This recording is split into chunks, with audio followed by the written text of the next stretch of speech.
मैं हिंदू हूँ ये पता कैसे चलेगा मेरे पिता की जाति धर्म से या मेरे माता की जाति या धर्म से? देखिए, भारतीय संस्कृति के अनुसार और प्राचीन काल से तो मार्क्स से पता चलता था कि अर्जुन को कौन्तेय कहा गया है ना। कई बार भगवान कृष्ण ने गीता में उनको कहा हे कौन्तेय। ऐसे ही और कई उदाहरण मिलते हैं। कहा गया, ठीक है, लेकिन बात तो घुमाइए नहीं, मैं सीधा सीधा पूछ रहा हूँ, आप मुझे ज्ञान दे रहे हैं। सीधे सीधी बात में माता की जाति से मैं हिंदू होता हूँ या पिता की जाति धर्म से मैं हिंदू होता हूँ? मैंने जो जवाब दिया आप भी समझ रहे होंगे। तू समझा? हाँ। नहीं, तू समझा नहीं। आचार्य जी ने जो बोला मैं ऐड करना चाहता हूँ। कौन्तेय कहा गया और कर्ण को राधेय कहा गया, भगवान कृष्ण को देवकी नंदन यशोदा नंदन कहा गया, भगवान राम को कौशल्या नंदन कहा गया, लक्ष्मण को सुमित्रा नंदन कहा गया। पर आचार्य जी अगर उस पर अन्यथा न लें, राहुल गांधी जी को एंटोनियो नंदन कह दिया जाए तो कैसा लगेगा, या एंटोनियो कह दिया जाए?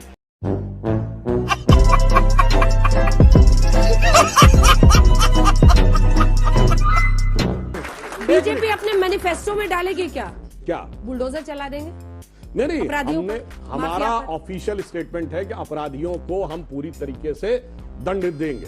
योगी जी जब इतना घमंड है, जब आपको लग रहा है इतना अच्छा ये काम है तो फिर इसको डालिए ना। हम एक बात करें, योगी जी तो सदन के पटल पर मुख्यमंत्री का फ्लोर ऑफ द हाउस पे है ना कि हम माफियाओं को मिट्टी में मिला देंगे। अब इसमें किसके अरमान मिट्टी में मिल रहे हैं, उनसे सवाल पूछिए। हाँ, मैं जवाब दे रहा हूँ। देखिए सवाल, अच्छा आपने आप कह दिया, मैं जवाब दे रहा हूँ। बता अरमान इनके मिट्टी में मिल रहा है। सुनो, जवाब दे रहा हूँ।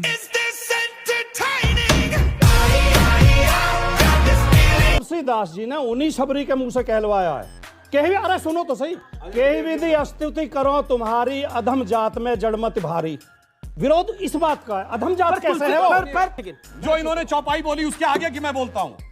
रामचंद्र जी क्या कहते हैं? वो कहते हैं जात पात कुल धर्म बड़ाई, धन बल परिजन गुण चतुराई। इन 10 चीजों से मैं नहीं मिलता। मैं कैसे मिलता हूं? भक्त से। वो कहते हैं भगतहीन नर मोहे ऐसे, जल बिन बारिद लागे जैसे। यानी फिर कह रहा हूं, जात पात कुल धर्म बड़ाई, धन बल परिजन गुण चतुराई, ये सब हो, पर अगर भक्ति नहीं हो तो मेरे लिए ऐसा ऐसे बादल में पानी ना हो। अब मैं एक बात और कहता हूं जो बहुत बोल रहे हैं, दुनिया में जितनी भी सभ्यताएं हैं, देश हैं, धर्म और संस्कृतियां हैं, सबने ईश्वर की कल्पना की है। सिर्फ हिंदू संस्कृति ऐसी है जहां पर कि स्त्री तत्व को ईश्वर में स्थान दिया गया है। हमारे यहां विष्णु पुरुष हैं, देवी शक्ति हैं और अर्धनारीश्वर की कल्पना हमारे यहां की गई है। चुनौती से कहता हूं, एक सभ्यता बताइए जहां ईश्वर की परिकल्पना में स्त्री तत्व को स्थान दिया गया हो। सिर्फ और सिर्फ पुरुष है, बाकी जगह स्त्री का नहीं। बोलिए, औकात हो तो बोलिएगा। क्या बात है सर, क्या बात है सर, क्या बात, ये बात है। जो इन्होंने अपना पहला वक्तव्य दिया उसके पहले सेंटेंस से कहता हूं, इन्होंने कहा डिफेंस के सारे प्रोजेक्ट्स इनके हिसाब से अडानी को मिल रहे हैं, जबकि फैक्ट ये नहीं है, डिफेंस के तमाम बड़ी बड़ी कंपनियों को मिले हैं।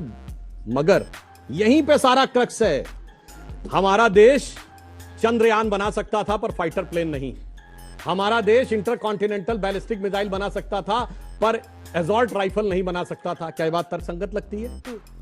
यही बात थी, बना सकता था पर बनाया नहीं गया ताकि मिसाइल के एसॉल्ट राइफल और जहाज खरीदे जाते रहें और उसके साथ जो चल रहा था वो चलता रहे। भारत पहली बार आत्मनिर्भर हुआ है, अब एसॉल्ट राइफल भी बन रहे हैं, एयरबेस हमारी पहली बार फाइटर प्लेन भी बन रहा है और ब्रह्मोस मिसाइल को हम एक्सपोर्ट करने की स्थिति में आ गए। कहीं वो दर्द तो नहीं है कि अब डिफेंस के लिए कैसे जो हमने पिछले डीलिंग की थी अब वो सारी खटाई पड़ती जा रही है। और दूसरी बात इन्होंने बात कही कीमती, तो मैं याद दिलाना चाहता हूँ, अरे भाई हम आपसे बताते हैं, अरे भाई इसमें पानी पीने की क्या बात? सुनिए, अशोक गहलोत के साथ भी प्लीज दिखा दीजिए। हाँ वो भी बता रहा हूँ, अब बता रहा हूँ, सुनिए तो सुनिए, 60,000 करोड़ अंदर किए हैं भाई, वो भी तो दिखाइए। If you think you are bad, I am your dad. व्यक्तिगत अहंकार वाली बात करते हैं। ये बताइए, ये अपने मुंह से किसने बोला था, जब तक रहेगा समोसे में आलू तब तक रहेगा बिहार में लालू? और इतना ही नहीं, चलिए यहां तक तो फिर भी चलता है। हमें याद है, हम लोग उस समय यूनिवर्सिटी में पढ़ने आ गए थे, जब वो मुख्यमंत्री बने तो कहते थे अब आ गया ललुआ, ललुआ बहुत दिन तक फलाना खा लिया। उसी वर्ग का नाम लेकर कहते थे उन्हें खा लिया हलवा, अब आ गया हलवा, वो फलाना खाएगा सवालों के जवाब को भटकाइए नहीं। आपने अहंकार की बात कही। अहंकार की आपने बात यही अहंकार की बात इसलिए कही। हमारे नेता आदरणीय लालू प्रसाद जी ने कभी सीना ठोक कर ये नहीं कहा था कि एक अकेला सब पर भारी। आज सुनिए, हमने अब समोसे सुनिए, में आलू क्या था? समोसे में आलू तो आप लोग सुनिए। जानते हैं अंजना जी कि सब लोगों को पता है कि लालू प्रसाद। सुनिए, अब मैं सबसे कह रहा हूं, सुनिए, आप लोग जाइएगा और जरा नेट पे लालू यादव जी की पार्लियामेंट की स्पीच सर्च करिएगा, उसमें आपको स्पीच मिलेगी जिसमें उन्होंने कहा, देखिए लालू यादव जी का जन्म 1948 का, वो बोले अरे मैं तो वो हूं कि जब आने वाला था अंग्रेज को पता चल गया लालू आने वाला, 1 साल पहले छोड़ के भाग गया। सरेआम बम चला रहे हैं, बम गोली चला रहे हैं, ऐसे गोली। और आपने देखा होगा पुलिस वालों को गोली मार दे रहे हैं, और गोली मारते समय देखा होगा आपने उनकी बॉडी लैंग्वेज, ऐसे मार रहे हैं जैसे कोई फर्क नहीं पड़ता, गोली मार दी अपने चले जा रहे हैं टहलते हुए, माने जैसे कहीं घूम रहे हो। क्या है ये, उत्तर प्रदेश है क्या है भाई? उत्तर प्रदेश है ये। नाम बोलिए क्या बम आपने- चलाने वाले का। मेरी बात सुनिए, नाम तो बोलिए। आप जो भी आपने नाम क्यों पूछा था जानते क्यों? शफीकुर रहमान बर्क ने कहा कि मुस्लिम के साथ अन्याय हो रहा है, और संयोग से वो बमबाज का नाम है गुड्डू मुस्लिम। ये बोलने के तैयार नहीं है। अब समझ में नहीं आ रहा शफीकुर रहमान आप देखो धर्म खोजने लगे, आप धर्म खोजने लगे, नाम है। अरे माफिया चाहे गुड्डू हो, चाहे मुन्नू हो, चाहे अनुराग भदौरिया हो, चाहे अशरफ हो, चाहे अशरफ हो, अगर वो बदमाश है तो बदमाश है। अनुराग आपने 3 मिनट बाद अपनी बात रखी। पहले तो नाम नहीं ले पाए, अरे नाम और हिस्ट्री शीट में जो नाम लिखा है वो बोलने पे वो क्या तड़पड़ाहट है कि नाम कैसे आ गया। अरे अगर अपराधी आतंकवादी के नाम में भी मुस्लिम आ गया तो जैसे पुराने जमाने में कहा जाता था ना कि महिलाएं अपने पति का नाम नहीं लेती थी एक जमाने में, वैसे नाम नहीं लेना।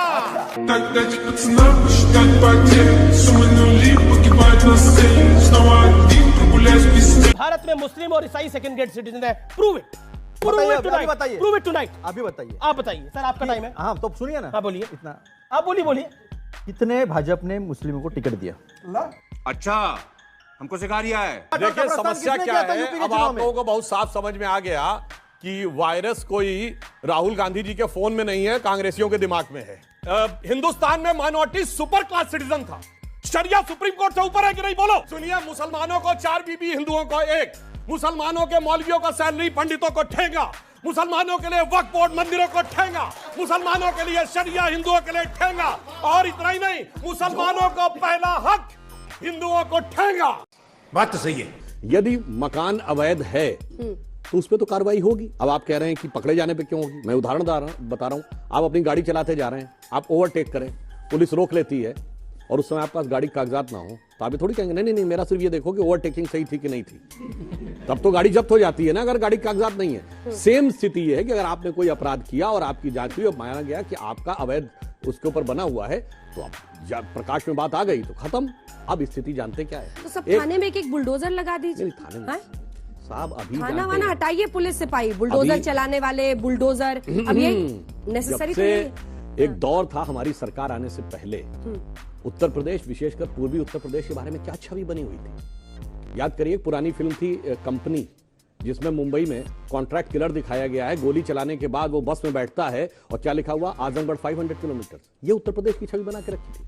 पूर्वी उत्तर प्रदेश किसके लिए जाना जाता था? अतीक अहमद, मुख्तार अंसारी, अबू सलेम, छोटा शकील। आज ये सब बदलाव हुआ है, उसमें बहुत बड़ा रोल बुलडोजर का है। जो हम लोग चुनाव के समय गीत बहुत चला था ना भोजपुरी में कि बिलवा में घुस जाएला सब सांप बिच्छू गोजर, चलेला जब चाप के बाबा का बुलडोजर।